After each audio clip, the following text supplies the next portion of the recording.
One tree, plant it today, in a single year, 4 meters tall. From its seeds comes oil that can be poured into a diesel engine almost without processing, after simple filtration.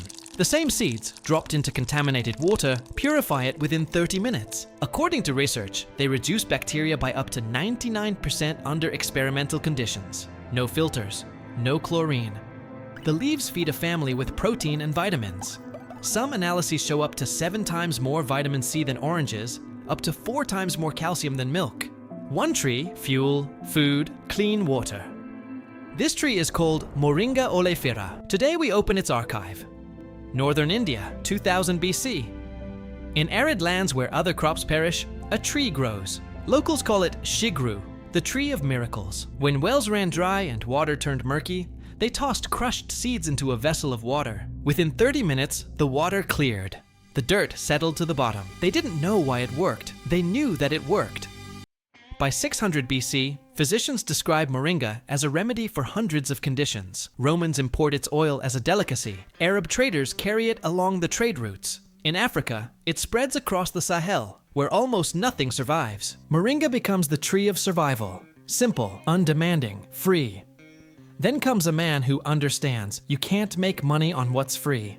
1870, John D. Rockefeller founds Standard Oil. By 1880, he controls roughly 90% of oil refining in the United States. He sells kerosene below cost, ruins competitors, and then raises prices. When electricity displaces kerosene, the system needs a new product. That product becomes gasoline, once a refining waste byproduct. 1900, Paris. Rudolf Diesel demonstrates an engine running on vegetable oil. He writes, vegetable oils may become as important as petroleum. Moringa, cotton, sunflower, all of it works. But what happens next changes everything. 1913, Rudolf Diesel dies. The official version, suicide. Alternative versions, murder. His idea dies with him. By 1920, the oil lobby pushes through laws restricting alternative fuels. Infrastructure is built for petroleum. Every automobile is designed for gasoline. Oil becomes the only option. Next, agriculture. Foundations, including Rockefeller-linked structures, fund programs across the globe. Officially, to feed humanity. In practice, a system of dependency is created. Tractors instead of horses. Fertilizers from natural gas instead of organic matter diesel instead of manual labor. Traditional farming, where trees like this one stood, disappears. Not because someone signed an order, but because the system leaves no room for it.